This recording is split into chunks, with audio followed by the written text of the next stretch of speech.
Depuis maintenant 4 ans, j'ai décidé de mettre un défi en plus du concours général. Et cette année, tout naturellement, j'ai pensé bien sûr au défi climat, puisque c'est un thème qui est d'actualité au niveau mondial aujourd'hui. Mais chez nous, c'est d'actualité depuis encore plus longtemps, puisque voilà plus de 30 ans que nous nous sommes engagés dans le développement durable et dans le développement industriel du territoire. Et donc c'est tout naturellement que j'ai souhaité aujourd'hui identifier des candidatures liées justement à ce zéro impact, à ce défi climat qui est nécessaire au développement économique. Je suis très heureux qu'il y ait eu cette catégorie et encore plus heureux que le jury ait reconnu et ait perçu des efforts de Boudi en faveur du climat. L'objet de Boudi, c'était de prendre les déchets et d'en faire quelque chose de propre. On n'est pas dans de l'écologie punitive ou autre, mais c'est de dire on a une ressource complètement incroyable qui sont en fait nos déchets plastiques.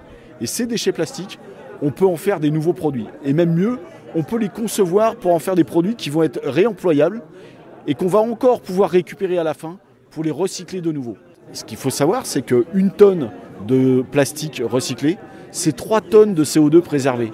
Il faut imaginer qu'on va recycler à peu près 20 tonnes de plastique par mois, soit 60 tonnes de CO2 préservées tous les mois.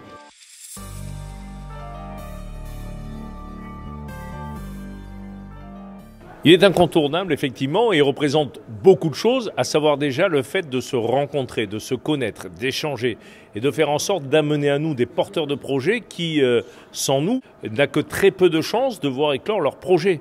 Parce qu'on se retrouve toujours heurté quand on est porteur de projet à des problèmes administratifs, des problèmes financiers, des problèmes de locaux, des problèmes de sous-traitance, de co-traitance, de développement.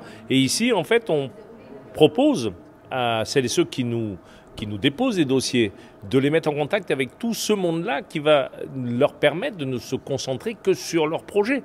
Et à nous de leur créer le monde qui va autour et de leur faciliter l'éclosion. D'ailleurs, nous avons la chance d'avoir l'école des Minales, l'IMT Minales, qui peut porter à travers ses laboratoires un soutien à l'entreprise. Et puis, nous sommes le Sud ingénieux, et donc nous avons des entrepreneurs, des développeurs ingénieux, qui, comme ce soir par exemple pour le premier prix, et comme tous les autres, l'entreprise Dactem invente un procédé unique au monde. C'est une continuité pour Dactem. Dactem, ça fait plus de 30 ans qu'on travaille dans le spatial. Jusqu'à aujourd'hui, on fournissait des moyens d'essai à nos clients. On travaillait avec les grands comptes comme sont Airbus, le CNES, Safran.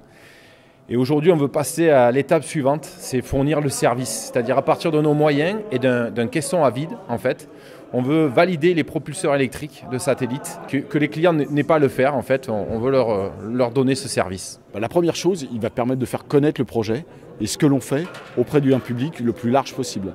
La deuxième, il va faciliter aussi nos investissements pour notre outil de production. Il va aussi permettre de mieux communiquer, il va aussi permettre d'accompagner pour nous les personnes en situation de handicap qui sont dans l'entreprise. Et tous ces éléments sont indissociables du projet de Boudi.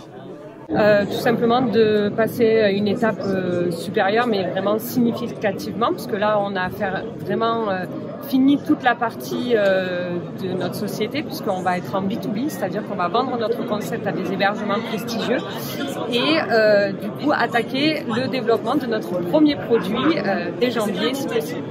Quand on fait le bilan des 11 premières éditions, on s'aperçoit que 95% des lauréats du concours Allez Soda sont encore en vie ou ont réussi leur projet définitivement grâce aussi au soutien de l'agence Alès Meriapolis, notre agence de développement qui suit l'ensemble des lauréats pendant des années s'il le faut.